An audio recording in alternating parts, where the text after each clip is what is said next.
पुत्र पौत्र धन संपदा समृद्धि और दुखों का नाश करने वाले भगवान गणेश का यह स्तोत्र क्या कर सकता है, यह आपके कल्पना के परे है। कुछ देर के लिए गंभीरता से इस स्तोत्र को प्रतिदिन अवश्य सुने। नमो भगवती वासुदेवाय। श्री गणेश अवतार स्तोत्र में भगवान गणपति के मुख्य अवतारों का महात्म्य वर्णित है। इस स्तोत्र में भगवान गणपति को ब्रह्मनायक कहा गया है। यह स्तोत्र इतना प्रभावशाली है कि इसके नित्य पाठ से श्री गणेश की विशेष कृपा को आकर्षित किया जा सकता है। इस स्तोत्र की फलश्रुति में वर्णन है कि इस स्तोत्र का पूरी श्रद्धा से पाठ किया जाए तो धन, समृद्धि, पुत्र, पौत्र एवं मोक्ष की प्राप्ति में भी कोई संदेह नहीं है। कुछ न कर सके तो कम से कम इस स्तोत्र को महीने की हर गणेश चतुर्थी को तो सुनना ही चाहिए। ऐसे ही गुप्त और रहस्यमय स्तोत्र हम आपके लिए लेकर आते रहते हैं, इसीलिए इस चैनल को सब्सक्राइब अवश्य कीजिएगा। वीडियो को अंत तक अवश्य देखें और वीडियो के अंत में जय श्री गणेश कमेंट करना न भूलें। आइए सुनते हैं श्री गणेश अवतार स्तोत्र। ओम मद श्री गणेश अवतार स्तोत्रम।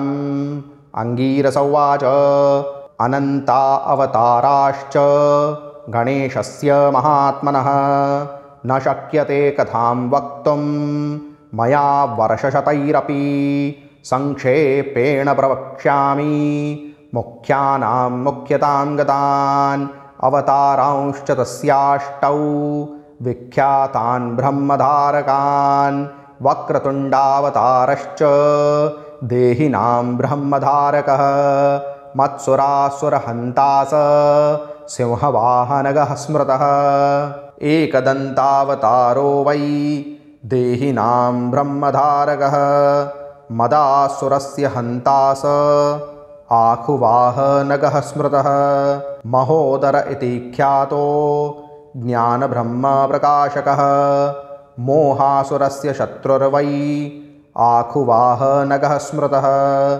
गजाननः स विज्ञेयः सांख्येभ्यः सिद्धिदायकः लोभासुरप्रहर्ता च मूषकगः प्रकीर्तितः लंबोदरावतारो वै क्रोधासुरनिबर्हणः आखुगः शक्तिब्रह्मासन् तस्य धारक उच्यते विकटो नाम विख्यातः कामासुरप्रदाहकः मयूरवाहनश्चायं सौरमात्मधरः स्मृतः विघ्नराजावतारश्च शेषवाहन उच्यते ममासुरप्रहन्ता स विष्णुब्रह्मेति वाचकः धूम्रवर्णावतारश्च अभिमानासुरनाशकः आखुवाहनतां प्राप्तः शिवात्मकः स उच्यते एतेष्टौ ते मया प्रोक्ता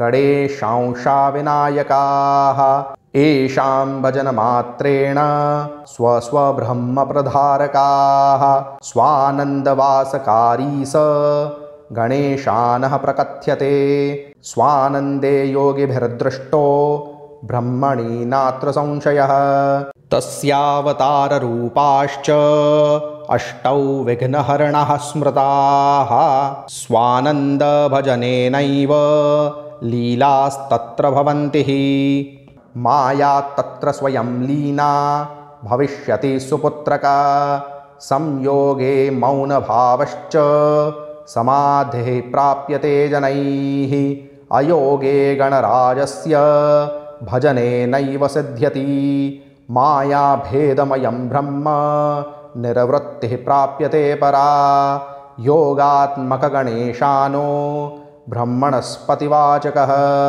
तत्र शान्तिः समाख्याता योगरूपा जनैः कृता नानाशान्तिप्रमोदश्च स्थाने स्थाने प्रकथ्यते शान्तीनां शान्तिरूपा सा योगशान्तिः प्रकीर्तिता योगस्य योगता दृष्टा सर्वब्रह्म सुपुत्रक न योगात् परमं ब्रह्म ब्रह्मभूतेन लभ्यते एतदेव परं गुह्यं कथितं वत्सते लिखं भज त्वं सर्वभावेन गणेशं ब्रह्मनायकं पुत्रपौत्रादिप्रदं स्तोत्रमिदं शोकविनाशनं धनधान्यसमृद्ध्यादि प्रदं भावेन संशयः धर्मार्थकाममोक्षाणां साधनं ब्रह्मदायकं भक्तिदृढकरं चैव भविष्यति न संशयः। ॐ इति श्रीमुद्गलपुराणे गणेशावतारस्तोत्रं सम्पूर्णम्।